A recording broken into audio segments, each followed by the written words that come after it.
Book 8, Chapter 4. Lasciate Ogni Speranza Leave all hope behind, ye who enter here. In the Middle Ages, when an edifice was complete, there was almost as much of it in the earth as above it. Unless built upon piles, like Notre Dame, a palace, a fortress, a church had always a double bottom. In cathedrals it was, in some sort, another subterranean cathedral, low, dark, mysterious, blind and mute, under the upper nave, which was overflowing with light and reverberating with organs and bells day and night. Sometimes it was a sepulchre. In palaces, in fortresses, it was a prison, sometimes a sepulchre also, sometimes both together. These mighty buildings, whose mode of formation and vegetation we have elsewhere explained, had not simply foundations, but, so to speak, roots, which ran branching through the soil in chambers, galleries, and staircases, like the construction above. Thus, churches, palaces, fortresses had the earth halfway up their bodies. The cellars of an edifice formed another edifice, into which one descended instead of ascending, and which extended its subterranean grounds under the external piles of the monument, like those forests and mountains which are reversed in the mirror-like waters of a lake, beneath the forests and mountains of the banks. At the fortress of Saint-Antoine, at the Palais de Justice of Paris, at the Louvre, these subterranean edifices were prisons. The stories of these prisons, as they sank into the soil, grew constantly narrower and more gloomy. They were so many zones, where the shades of horror were graduated. Dante could never imagine anything better for his hell. These tunnels of cells usually terminated in a sack of a lowest dungeon, with a vat-like bottom where Dante placed Satan, where society placed those condemned to death. A miserable human existence, once interred there. Farewell light, air, life. Ogni speranza, every hope. It only came forth to the scaffold or the stake. Sometimes it rotted there. Human justice called this forgetting. Between men and himself, the condemned man felt a pile of stones and jailers weighing down upon his head, and the entire prison, the massive Bastille, was nothing more than an enormous, complicated lock, which barred him off from the rest of the world. It was in a sloping cavity of this description in the oubliettes excavated by Saint Louis in the impasse of the Tournelle that La Esmeralda had been placed on being condemned to death, through fear of her escape, no doubt, with the colossal courthouse over her head. Poor fly, who could not have lifted even one of its blocks of stone. Assuredly, Providence and society have been equally unjust. Such an excess of unhappiness and of torture was not necessary to break so frail a creature.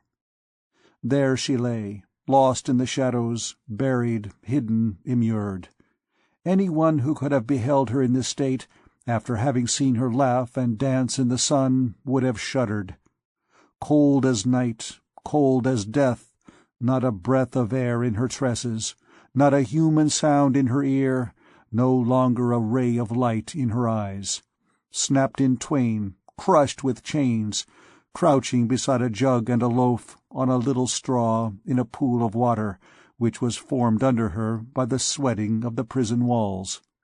Without motion, almost without breath, she had no longer the power to suffer. Phoebus, the sun, midday, the open air, the streets of Paris, the dances with applause, the sweet babblings of love with the officer. Then the priest, the old crone, the poignard, the blood, the torture, the gibbet.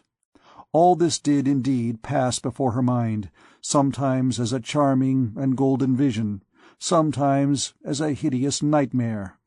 But it was no longer anything but a vague and horrible struggle, lost in the gloom, or distant music played up above ground, and which was no longer audible at the depth where the unhappy girl had fallen. Since she had been there, she had neither waked nor slept. In that misfortune, in that cell, She could no longer distinguish her waking hours from slumber, dreams from reality, any more than day from night. All this was mixed, broken, floating, disseminated confusedly in her thought. She no longer felt, she no longer knew, she no longer thought. At the most, she only dreamed. Never had a living creature been thrust more deeply into nothingness. Thus benumbed, frozen, petrified, she had barely noticed on 2 or 3 occasions the sound of a trapdoor opening somewhere above her, without even permitting the passage of a little light, and through which a hand had tossed her a bit of black bread. Nevertheless, this periodical visit of the jailer was the sole communication which was left her with mankind. The single thing still mechanically occupied her ear. Above her head, the dampness was filtering through the mouldy stones of the vault, and a drop of water dropped from them at regular intervals. She listened stupidly to the noise made by this drop of water as it fell into the pool beside her. This drop of water, falling from time to time into that pool, was the only movement which still went on around her, the only clock which marked the time, the only noise which reached her of all the noise made on the surface of the earth. To tell the whole, however, she also felt from time to time, in that cesspool of mire and darkness, something cold passing over her foot or her arm, and she shuddered. How long had she been there? She did not know. She had a recollection of a sentence of death pronounced somewhere, against someone, then having been herself carried away, and of waking up in darkness and silence, chilled to the heart.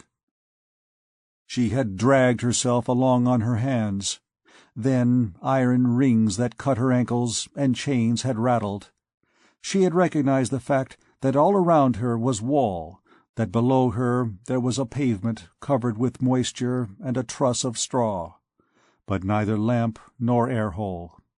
Then she had seated herself on that straw, and sometimes, for the sake of changing her attitude, on the last stone step in her dungeon. For a while she had tried to count the black minutes measured off for her by the drop of water, but that melancholy labor of an ailing brain had broken off of itself in her head and left her in stupor. At length, one day, or one night, for midnight and midday were of the same color in that sepulchre, she heard above her a louder noise than was usually made by the turnkey when he brought her bread and jug of water. She raised her head, and beheld a ray of reddish light passing through the crevices in the sort of trapdoor contrived in the roof of the impasse. At the same time the heavy lock creaked, the trap grated on its rusty hinges, turned, and she beheld a lantern, a hand, and the lower portions of the bodies of 2 men, the door being too low to admit of her seeing their heads. The light pained her so acutely that she shut her eyes. When she opened them again, the door was closed, the lantern was deposited on one of the steps of the staircase. A man alone stood before her. A monk's black cloak fell to his feet. A cowl of the same color concealed his face. Nothing was visible of his person, neither face nor hands. It was a long black shroud standing erect, and beneath which something could be felt moving. She gazed fixedly for several minutes at this sort of spectre, but neither he nor she spoke. One would have pronounced them 2 statues confronting each other. 2 things only seemed alive in that cavern: the wick of the lantern, which sputtered on account of the dampness of the atmosphere, and the drop of water from the roof, which cut this irregular sputtering with its monotonous splash, and made the light of the lantern quiver in concentric waves on the oily water of the pool. At last the prisoner broke the silence. "Who are you?" "A priest." The words, the accent, the sound of his voice made her tremble. The priest continued in a hollow voice, "Are you prepared?" "For what?" "To die." "Oh," said she, "will it be soon?" "Tomorrow." Her head, which had been raised with joy, fell back upon her breast. "'Tis very far away yet," she murmured. "Why could they not have done it today?" "Then you are very unhappy?" asked the priest after a silence. "I am very cold," she replied. She took her feet in her hands, a gesture habitual with unhappy wretches who are cold, as we have already seen in the case of the recluse of the Tour Roland, and her teeth chattered. The priest appeared to cast his eyes around the dungeon from beneath his cowl. "Without light, without fire, in the water, it is horrible." "Yes," she replied, with the bewildered air which unhappiness had given her. "The day belongs to everyone. Why do they give me only night?" "Do you know," resumed the priest, after a fresh silence, "why you are here?" "I thought I knew once," she said, passing her thin fingers over her eyelids as though to aid her memory. "But I know no longer." All at once she began to weep like a child.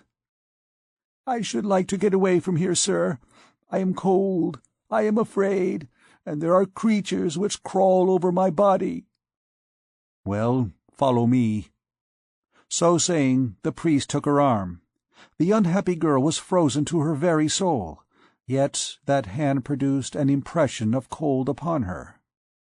"Oh," she murmured, "'tis the icy hand of death. Who are you?" The priest threw back his cowl. She looked.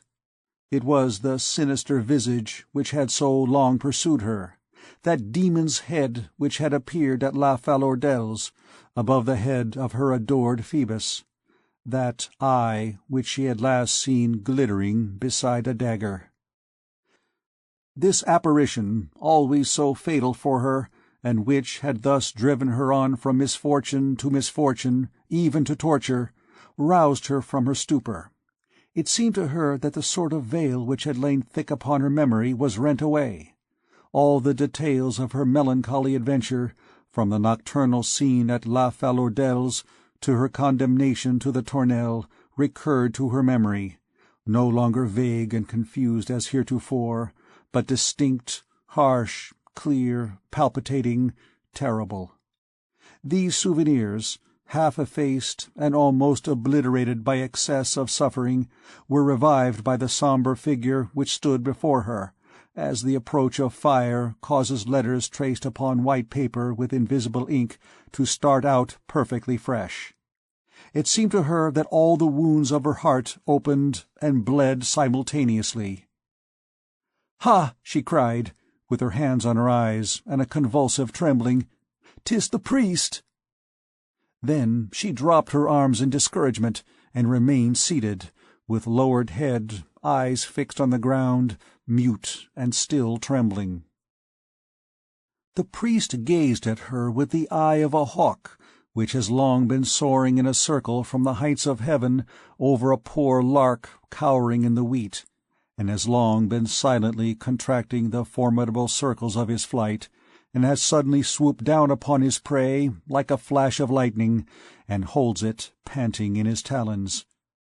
She began to murmur in a low voice, "Finish, finish the last blow," and she drew her head down in terror between her shoulders, like the lamb awaiting the blow of the butcher's axe.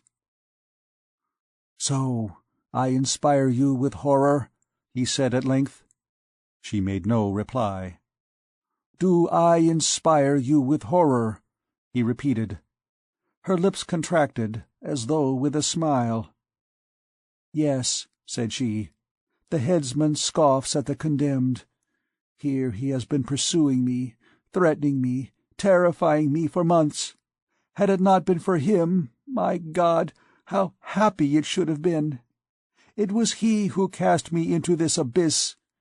Oh, heavens, it was he who killed him, my Phoebus!" Here, bursting into sobs, and raising her eyes to the priest, "Oh, wretch, who are you? What have I done to you? Do you then hate me so? Alas, what have you against me?" "I love thee," cried the priest. Her tears suddenly ceased. She gazed at him with the look of an idiot. He had fallen on his knees, and was devouring her with the eyes of flame.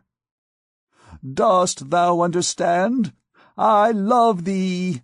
he cried again. "What love?" said the unhappy girl with a shudder. He resumed, "The love of a damned soul." Both remained silent for several minutes, crushed beneath the weight of their emotions, he maddened, she stupefied. "Listen," said the priest at last, and a singular calm had come over him. "You shall know all I am about to tell you, that which I have hitherto hardly dared to say to myself, when furtively interrogating my conscience at those deep hours of the night when it is so dark that it seems as though God no longer saw us. Listen. Before I knew you, young girl, I was happy." "So was I," she sighed feebly. "Do not interrupt me. Yes, I was happy. At least, I believed myself to be so. I was pure. My soul was filled with limpid light. No head was raised more proudly and more radiantly than mine. Priests consulted me on chastity, doctors on doctrines. Yes, science was all in all to me. It was a sister to me. A sister sufficed. Not but that with age other ideas came to me. More than once my flesh had been moved as a woman's form passed by. That force of sex and blood, which, in the madness of youth, I had imagined that I had stifled forever, had more than once convulsively raised the chain of iron vows which bind me, a miserable wretch, to the cold stones of the altar. But fasting, prayer, study, the mortifications of the cloister, rendered my soul mistress of my body once more, and then I avoided women. Moreover, I had but to open a book, and all the impure mists of my brain vanished before the splendors of science. In a few moments I felt the gross things of earth flee far away, and I found myself once more calm, quieted, and serene, in the presence of the tranquil radiance of eternal truth. As long as the demon sent to attack me only vague shadows of women who passed occasionally before my eyes in the church, in the streets, in the fields, and who hardly recurred to my dreams, I easily vanquished him. Alas, if the victory has not remained with me, it is the fault of God, who has not created man and the demon of equal force. Listen, one day—" Here the priest paused, and the prisoner heard sighs of anguish break from his breast with a sound of the death-rattle. He resumed, "One day I was leaning on the window of my cell. What book was I reading then? Oh, all that is a whirlwind in my head. I was reading. The window opened upon a square. I heard a sound of tambourine and music. Annoyed at being thus disturbed in my reverie, I glanced into the square. What I beheld, others saw beside myself, and yet it was not a spectacle made for human eyes. There, in the middle of the pavement, it was midday, the sun was shining brightly. A creature was dancing. A creature so beautiful that God would have preferred her to the Virgin and have chosen her for his mother, and have wished to be born of her if she had been in existence when he was made man. Her eyes were black and splendid. In the midst of her black locks, some hairs through which the sun shone glistened like threads of gold. Her feet disappeared in their movements like the spokes of a rapidly turning wheel. Around her head, in her black tresses, there were disks of metal which glittered in the sun, and formed a coronet of stars on her brow. Her dress, thick set with spangles, blue and dotted with 1,000 sparks, gleamed like a summer night. her brown, supple arms twined and untwined around her waist like two scarfs. The form of her body was surprisingly beautiful. Oh, what a resplendent figure stood out, like something luminous, even in the sunlight! Alas, young girl, it was thou! Surprised, intoxicated, charmed, I allowed myself to gaze upon thee. I looked so long that I suddenly shuddered with terror.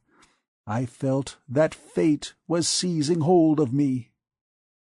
The priest paused for a moment, overcome with emotion. Then he continued. "Already half fascinated, I tried to cling fast to something and hold myself back from falling. I recalled the snares which Satan had already set for me. The creature before my eyes possessed that superhuman beauty which can come only from heaven or hell. It was no simple girl made with a little of our earth and dimly lighted within by the vacillating ray of a woman's soul. It was an angel, but of shadows and flame, and not of light. At the moment when I was meditating thus, I beheld beside you a goat, a beast of witches, which smiled as it gazed at me. The midday sun gave him golden horns. Then I perceived the snare of the demon, and I no longer doubted that you had come from hell, and that you had come thence for my perdition. I believed it." Here the priest looked the prisoner full in the face, and added coldly, "I believe it still. Nevertheless, the charm operated little by little. Your dancing whirled through my brain. I felt the mysterious spell working within me. All that should have awakened was lulled to sleep, and like those who die in the snow, I felt pleasure in allowing this sleep to draw on. All at once you began to sing. What could I do, unhappy wretch? Your song was still more charming than your dancing. I tried to flee. Impossible. I was nailed, rooted to the spot. It seemed to me that the marble of the pavement had risen to my knees. I was forced to remain until the end. My feet were like ice. My head was on fire. At last you took pity on me. You ceased to sing. You disappeared. The reflection of the dazzling vision, the reverberation of the enchanting music, disappeared by degrees from my eyes and my ears. Then I fell back into the embrasure of the window, more rigid, more feeble than a statue torn from its base. The vesper bell roused me. I drew myself up. I fled. But alas, something within me had fallen, never to rise again. Something had come upon me from which I could not flee." He made another pause and went on. "Yes, dating from that day, there was within me a man whom I did not know. I tried to make use of all my remedies, the cloister, the altar, work, books, follies. Oh, how hollow does science sound when one in despair dashes against it a head full of passions! Do you know, young girl, that I saw thenceforth between my book and me? You, your shade, the image of the luminous apparition which had one day crossed the space before me. But this image had no longer the same color. It was sombre, funereal, gloomy as the black circle which long pursues the vision of the imprudent man who has gazed intently at the sun. Unable to rid myself of it, since I heard your song humming ever in my head, beheld your feet dancing always on my breviary, felt even at night, in my dreams, your form in contact with my own, I desired to see you again, to touch you, to know who you were, to see whether I should really find you like the ideal image which I had retained of you, to shatter my dream, perchance, with reality. At all events, I hoped that a new impression would efface the first, and the first had become insupportable. I sought you. I saw you once more. Calamity! When I had seen you twice, I wanted to see you 1,000 times. I wanted to see you always. Then how stop myself on that slope of hell? Then I no longer belonged to myself. The other end of the thread which the demon had attached to my wings he had fastened to his foot. I became vagrant and wandering like yourself. I waited for you under porches. I stood on the lookout for you at the street corners. I watched for you from the summit of my tower. Every evening I returned to myself, more charmed, more despairing, more bewitched, more lost. I had learned who you were, an Egyptian, Bohemian, gypsy, Zingara. How could I doubt the magic? Listen, I hoped that a trial would free me from the charm. A witch enchanted Bruno Dast. He had her burned and was cured. I knew it. I wanted to try the remedy. First, I tried to have you forbidden the square in front of Notre Dame, hoping to forget you if you returned no more. You paid no heed to it. You returned. Then the idea of abducting you occurred to me. One night I made the attempt. There were two of us. We already had you in our power when that miserable officer came up. He delivered you. Thus did he begin your unhappiness, mine and his own. Finally, no longer knowing what to do, and what was to become of me, I denounced you to the official. I thought that I should be cured, like Bruno Diast. I also had a confused idea that a trial would deliver you into my hands. That, as a prisoner, I should hold you, I should have you. That there you could not escape from me. That you had already possessed me a sufficiently long time to give me the right to possess you in my turn. When one does wrong, one must do it thoroughly. 'Tis madness to halt midway in the monstrous. The extreme of crime has its deliriums of joy. A priest and a witch can mingle in delight upon the truss of straw in a dungeon. Accordingly, I denounced you. It was then that I terrified you when we met. The plot which I was weaving against you, the storm which I was heaping up above your head, burst from me in threats and lightning glances. Still, I hesitated. My project had its terrible sides, which made me shrink back. Perhaps I might have renounced it. Perhaps my hideous thought would have withered in my brain without bearing fruit. I thought that it would always depend upon me to follow up or discontinue this prosecution. But every evil thought is inexorable, and insists on becoming a deed. But where I believed myself to be all-powerful, fate was more powerful than I. Alas, 'tis fate which has seized you and delivered you to the terrible wheels of the machine which I had constructed doubly. Listen, I am nearing the end. One day, again the sun was shining brilliantly, I behold man pass me uttering your name and laughing, who carries sensuality in his eyes. Damnation! I followed him. You know the rest. He ceased. The young girl could find but one word. "Oh, my Phoebus!" "Not that name," said the priest, grasping her arm violently. "Utter not that name.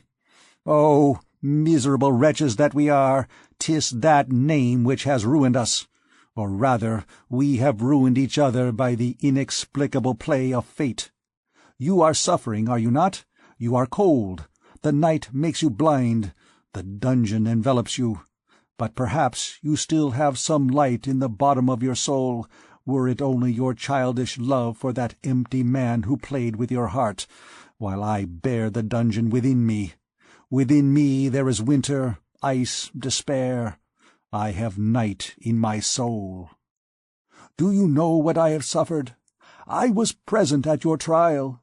I was seated on the official's bench. Yes, under one of the priest's cowls. There were the contortions of the damned. When you were brought in, I was there. When you were questioned, I was there.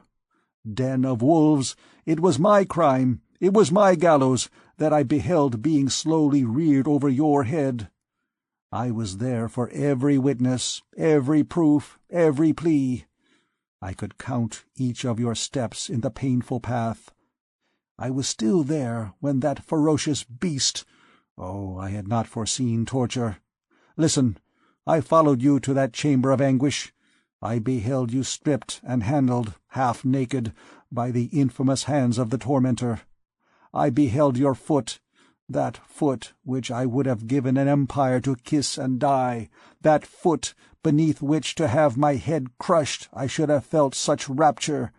I beheld it encased in that horrible boot, which converts the limbs of a living being into one bloody clod.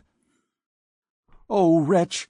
While I looked on at that, I held beneath my shroud a dagger, with which I lacerated my breast. When you uttered that cry, I plunged it into my flesh. At a second cry, it would have entered my heart. Look, I believe that it still bleeds." He opened his cassock.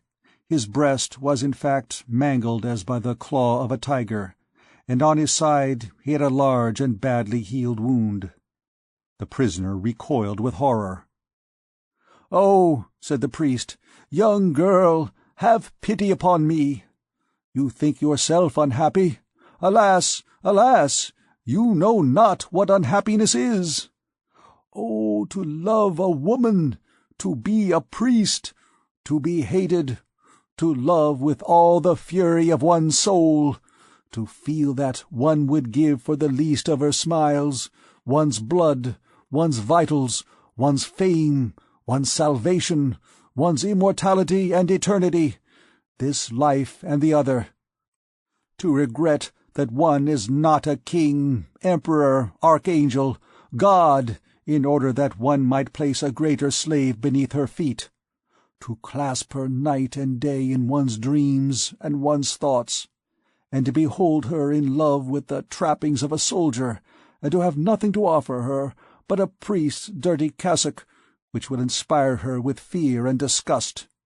To be present with one's jealousy and one's rage, while she lavishes on a miserable, blustering imbecile treasures of love and beauty, to behold that body whose form burns you, that bosom which possesses so much sweetness, that flesh palpitate and blush beneath the kisses of another. Oh, heaven, to love her foot, her arm, her shoulder, to think of her blue veins, of her brown skin, until one writhes for whole nights together on the pavement of one's cell, and to behold all those caresses which one has dreamed of end in torture, to have succeeded only in stretching her upon the leather bed. Oh, these are the veritable pincers reddened in the fires of hell. Oh, blessed is he who is sawn between two planks, or torn in pieces by 4 horses. Do you know what that torture is, which is imposed upon you for long nights by your burning arteries, your bursting heart, your breaking head, your teeth-gnawed hands? Mad tormentors, which turn you incessantly, as upon a red-hot gridiron, to a thought of love, of jealousy, and of despair. Young girl, mercy, a truce for a moment, a few ashes on these live coals. Wipe away, I beseech you, the perspiration which trickles in great drops from my brow.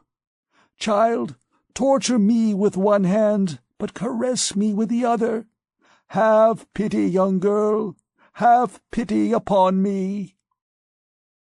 The priest writhed on the wet pavement, beating his head against the corners of the stone steps. The young girl gazed at him and listened to him. When he ceased, exhausted and panting, she repeated in a low voice, "Oh, my Phoebus." The priest dragged himself towards her on his knees. "I beseech you," he cried, "if you have any heart, do not repulse me. Oh, I love you. I am a wretch. When you utter that name, unhappy girl, it is as though you crushed all the fibres of my heart between your teeth. Mercy! If you come from hell, I will go thither with you. I have done everything to that end. The hell where you are shall be paradise. The sight of you is more charming than that of God. Oh, speak! You will have none of me. I should have thought the mountains would be shaken in their foundations on the day when a woman would repulse such a love. Oh, if you only would! Oh, how happy we might be! We would flee. I would help you to flee. We would go somewhere. We would seek that spot on earth where the sun is brightest, the sky is bluest, where the trees are most luxuriant. We would love each other. We would pour our two souls into each other, and we would have a thirst for ourselves which we would quench in common and incessantly at the fountain of inexhaustible love." She interrupted with a terrible and thrilling laugh. "Look, Father, you have blood on your fingers." The priest remained for several moments as though petrified, with his eyes fixed upon his hand. "Well, yes," he resumed at last, with strange gentleness. "Insult me, scoff at me, overwhelm me with scorn. But come, come, let us make haste. It is to be tomorrow, I tell you. The gibbet on the Greve, you know it? It stands always ready. It is horrible, to see you ride in that tumbrel. Oh, mercy! Until now I have never felt the power of my love for you. Oh, follow me. You shall take your time to love me after I have saved you. You shall hate me as long as you will. But come, tomorrow, the gallows, your execution. Oh, save yourself, spare me." He seized her arm, and he was beside himself. He tried to drag her away. She fixed her eye intently on him. "What has become of my Phoebus?"